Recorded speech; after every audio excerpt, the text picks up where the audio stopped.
नितांत गरजेचे आहे। उदय, आभार, आपण सविस्तर याविषयी माहिती दिलीत त्याबद्दल।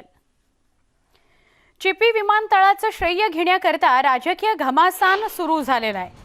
कोकणच्या विकासात नारायण राणे यांचं योगदान कुणी नाकारू शकत नाही अशी प्रतिक्रिया देवेंद्र फडणवीसांनी दिली। तर विमानतळात भाजपचं कोणतंही योगदान नसल्याचं राष्ट्रवादी काँग्रेसनं म्हटलंय। कोकणात जे काही चांगले बदल घडले किंवा जो काही विकास झाला त्यात नारायण राणेंचं योगदान किंवा राणे घराण्याचं योगदान कुणी विसरू शकत नाही असं देवेंद्र फडणवीस म्हणाले। चिपी विमानतळाच्या अनुषंगाने विषय निघाला त्याविषयी ते बोलत होते आणि त्याच वेळेला राष्ट्रवादी काँग्रेसने मात्र हे स्पष्ट म्हटलंय, नवाब मलिकांनी हे स्पष्ट म्हटलंय की चिपी विमानतळाच्या संदर्भात कुठलंही योगदान राणेंचं नाही।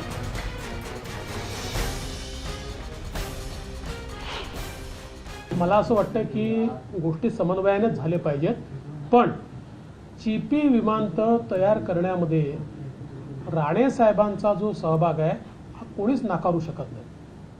त्या काळामध्ये राणे साहेबांच्या पुढाकारानेच याचं काम सुरू झालं आणि त्यानंतर मी मुख्यमंत्री असताना हे काम आम्ही पूर्ण केलं आणि त्याचं एक आम्ही उद्घाटन देखील केलं। आता तिथनं फ्लाईट उडणार आहे। खऱ्या अर्थानं ते विमानतळ जे आहे हे आता त्या ठिकाणी एक प्रकारे त्याची सुरुवात होते आहे। त्यामुळे मला असं वाटतं की अशा या परिस्थितीमध्ये याचा वाद न करता खरं तर कोकणाकरता एक अत्यंत महत्त्वाचं आणि कोकणाच्या पर्यटनाला खऱ्या अर्थानं चालना देणारं अशा प्रकारचं हे विमानतळ याच्यावर फ्लाईट सुरू होणं हे कोकणाकरता अत्यंत महत्त्वाचं आहे। मी खरोखर राणे साहेबांचं आणि केंद्रीय मंत्री जे आहेत त्यांचं देखील आमचे ज्योतिरादित्य सिंधिया की ज्यांनी ही फ्लाईट सुरू केली त्यांचंही मी अतिशय मनापासून या ठिकाणी अभिनंदन करतो। आणि शेवटी राज्य सरकार केंद्र सरकार यांनी समन्वयानेच काम करायचं असतं। त्यामुळे मला असं वाटतं श्रेयवादाची काही लढाई नाही आहे। राणेंचं जे काही योगदान आहे ते कोणी नाकारू शकत नाही। जे चिपी विमानतळ आहे ज्या काळामध्ये महाराष्ट्रामध्ये आघाडीचा सरकार होता त्या काळामध्ये याला मंजुरी देण्यात आली। MIDCच्या माध्यमातून कामाची सुरुवात झाली आणि जेव्हा भाजप या महाराष्ट्रामध्ये किंवा देशामध्ये सत्तेत नव्हता तेव्हा आघाडीच्या माध्यमातून हा निर्णय झालेला आहे। आत्ता काम पूर्ण झालं असताना निश्चित रूपाने पुन्हा या महाराष्ट्रामध्ये आघाडीचं सरकार आहे। भाजपमुळे हे विमानतळ होते हे कुठेतरी दिशाभूल करण्याचा काम भारतीय जनता पक्षाच्या माध्यमातून होत आहे। आता राणे साहेब भाजपमध्ये गेले असतील पण काँग्रेसमध्ये असताना आघाडीच्या सरकार असताना त्या काळातल्या सरकारने कॅबिनेटला मंजुरी देऊन या विमानतळ मंजूर केला, त्याच्यासाठी निधी उपलब्ध केली, त्याच्यात भाजपचा कुठलाही रोल राहिलेला नाही।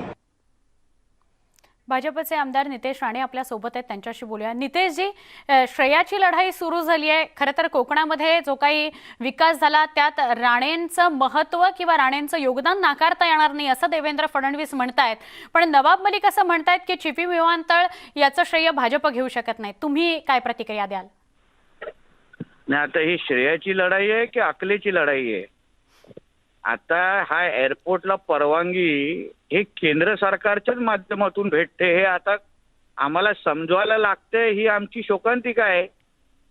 एअरपोर्ट MIDCचा आहे। राणे साहेब जेव्हा राज्याचे उद्योग मंत्री होते तेव्हा त्यांनी एअरपोर्ट हा बांधला आणि प्रस्ताव केला त्या एअरपोर्टचा। आणि आता हे एअरपोर्टला सगळ्याच्या परवानग्या लागत आहेत। शिवसेना 6 वर्ष राज्याच्या सत्तेमध्ये आहे तेव्हा काय त्यांनी केलं नाही। राणे साहेब आता केंद्रीय मंत्री झाल्यानंतर 2 महिन्यामध्ये आपल्याला परवानगी मिळून आता 9 ऑक्टोबरला त्याचं उद्घाटन होत आहे। काही दिवसा अगोदर आम्हाला सांगितलं गेलं की बाबा 7 ऑक्टोबरला आहे। माननीय मुख्यमंत्र्यांबरोबर फोटो पण झळकले। मग आता काल राणे साहेबांनी 9 ऑक्टोबर जाहीर केल्यानंतर आता कसं 9 तारखेची भाषा येते?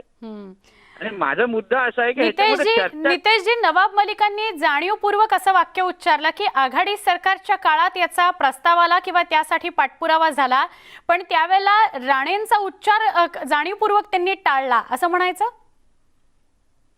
आता नवाबबाईंना जे टाळायचं ते टाळू शकतात, कारण का काय आता त्यांचा नाईलाज आहे बिचाऱ्यांचा। कारण त्यांना जे हातात स्क्रिप्ट देतात ते त्यांना वाचायला लागतं। ते त्यांचा नाईलाज आहे. त्याच्याबद्दल मला काय म्हणायचं नाहीये. मुद्दा माझा एवढाच आहे की बाबा आज केंद्र सरकारचे हवाई वाहतूक मंत्री जे आहेत शिंदे साहेब, त्यांच्या आणि राणे साहेबांची काल 11:15 बैठक होते दिल्लीला आणि तिथे सगळी तारीख ठरते, सगळ्या गोष्टी ठरतात आणि त्याप्रमाणे 9 तारखेला आपण उद्घाटन करतोय. आणि राज्याच्या मुख्यमंत्र्यांना अगर आमच्या बरोबर यायचं असेल तर आम्ही घेऊन जायला तयार आहोत ना. आम्ही राज्याच्या मुख्यमंत्र्याचा अपमान करणार नाही. त्यांना व्यवस्थित जागा देतो आम्ही फ्लाईटमध्ये, त्यांना घेऊन जातो सिंधुदुर्गामध्ये, उद्घाटनामध्ये आमच्या बाजूला उभं करतो आणि परत पाहिजे सुखरूप मातोश्रीला सोडतो, कारण का बाहेर कुठे ते जात नाहीत. नाही, पण एकंदर जे चित्र आत्ता लोकांसमोर जातंय की कुठलंही विकास काम सुरू करायचं तरी सुद्धा राजकारण बघायला मिळतं. मग काम सुरू असलं की भ्रष्टाचार झाला असं म्हणायला मोकळे असतात आणि जेव्हा हे नागरिकांकरता चिपी विमानतळ खुलं होतंय तेव्हा सुद्धा श्रेयवाद घ्यायचा की बाबा हे आम्ही केलं का तुम्ही केलं, हे कुठेतरी चित्र चुकीचं जातं असं नितेशजी नाही वाटत? आमचा पण तोच प्रयत्न आहे मॅडम. कारण का एक लक्षात घ्या, पहिल्या दिवसापासून आम्ही काही बोललो नव्हतो.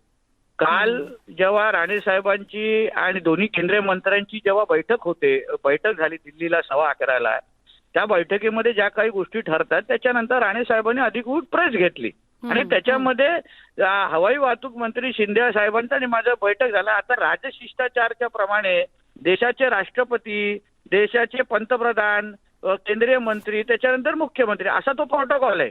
पण त्याप्रमाणे अगर तुम्ही विचार केला की दोन्ही केंद्रीय मंत्र्यांनी जाहीर केल्यानंतर आता आम्ही तो कोणाला सांगायला गेलो नाही ना की 7 तारीख जाहीर करा किंवा आम्ही अशा बैठका घेतला असं जाहीर करा. आम्ही एवढंच म्हणतोय की बाबा चिपी विमानतळ आमच्याकडे होतंय, आम्ही सगळेजण समाधानी आहोत.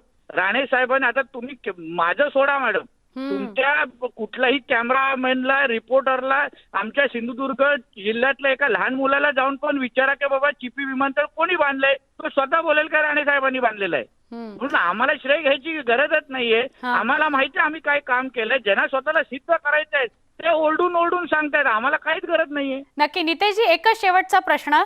नारायण राणे साहेब स्वतः आता महाराष्ट्रभर फिरतायत, ऍक्टिव्ह झालेले आहेत, वेगवेगळे कार्यक्रम ते करतायत, लोकांशी जाऊन बोलतायत. आता या वयात सुद्धा एवढी मोठी जबाबदारी त्यांच्यावर आलेली आहे.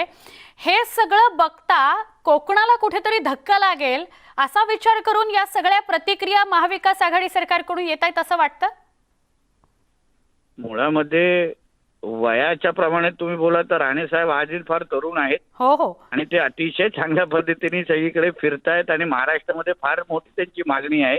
म्हणून त्यांच्या जो काही जन आशीर्वाद यात्रेला जो काही लोकप्रियता भेटली, बरोबर, त्याच्यामुळे बिचारे हे सगळे झोपलेले जागे झालेले आहेत आणि ते आम्ही बोलण्यापेक्षा ते कृतीतून दाखवत आहेत.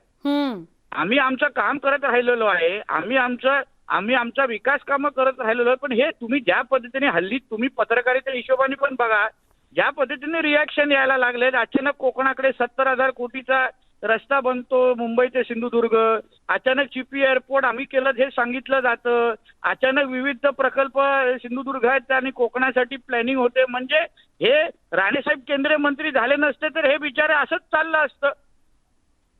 नक्की. नितेशजी, खूप खूप आभार. आपण सविस्तर न्यूज 18 लोकमतशी बोललात त्याबद्दल.